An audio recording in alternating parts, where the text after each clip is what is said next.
Hi, and welcome to the edition of Bare Necessities, your behavioral educational autism resource cave or center. So today we're going to talk about the importance of having a schedule. So I know all this distance learning has thrown all of us off. It certainly has thrown myself off, as well as my 3 children and my husband and my dogs. And it's been a really challenging time. And we are doing the best that we can. So the biggest advice I could give at the moment is to take a deep breath. And I know the saying is cliche, we're all in this together, but we really are in this together. And I am here to support you. So the first thing I want to talk about is the consistency that our children so desperately need. So in the classroom, we stick to routines and schedules, and everything is very predictable. And now we're living in a world and a time where things are very unpredictable, and there is not a set routine and schedule, and especially with our learning. So I would like to offer some suggestions. This is going to work for some of you, for some it may not. So take what works for you. So first, you could find lots of the resources. I will link them as well as in the Google Classroom. So you want to set a schedule, times that your children are going to sit down and do their work. So our reading on Zoom is always at 9:30 in the morning, with exceptions of Fridays. And that's set. That's something that they can go, they could do. They know that they have to attend. We also have math times and other times scheduled. So the times that they're not on Zoom, what are you going to do with them? So make a schedule as well.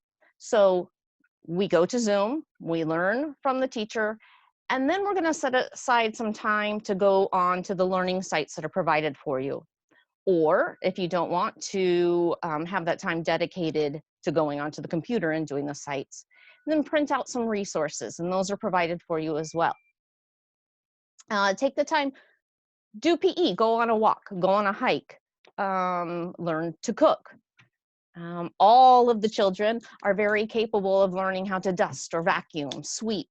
This is a great time to learn some of those life skills as well. I have heard that there are some challenges as in the home. We all have them, maybe behavioral challenges. So I'm going to link resources for those as well. But what's really important to know is make it rewarding, right? So you could do easy things such as a token economy system, okay?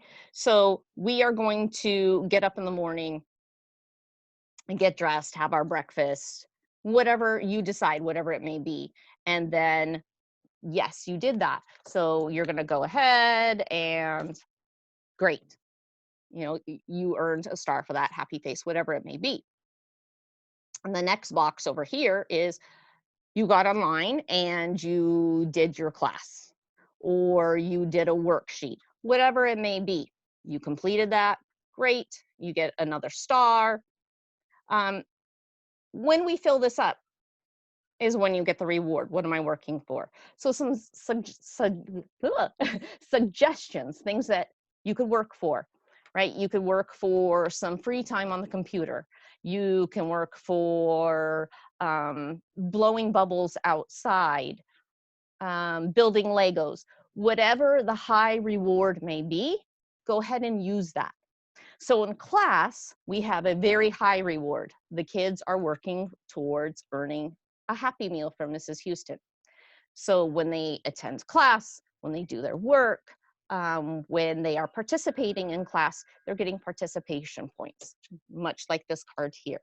Once they earn, then they get that reward. I will drop off the Happy Meal, or maybe it's a cartoon that they wanted to watch, whatever it may be, something high reward to get them to want to participate and want to learn.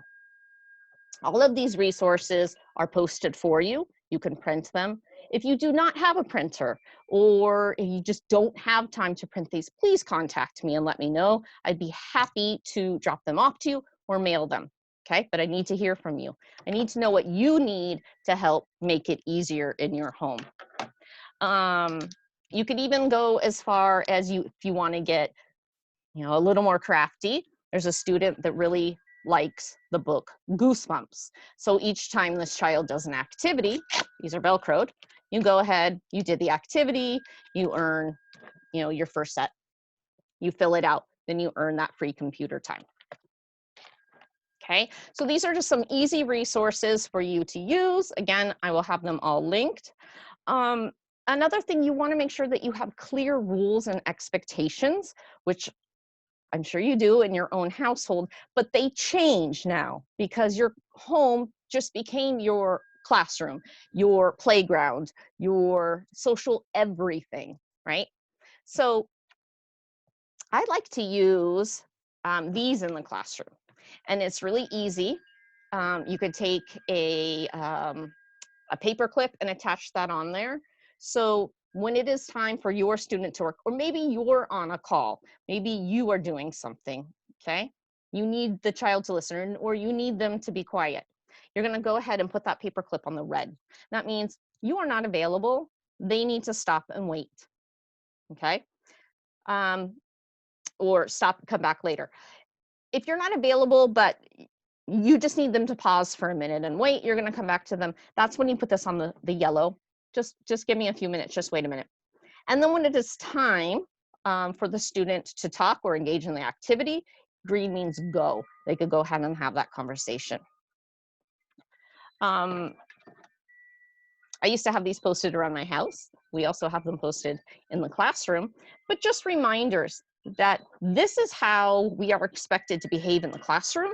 So this is how we are expected to behave when we are participating in distance learning, just like they were in the classroom.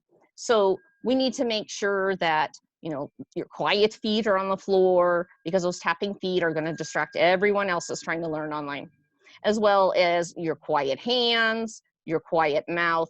You want to make sure that you are listening and we are attending tasks. So these are something that we go over in the classroom daily, and these should be gone over before we do our distance learning, the expectations as well.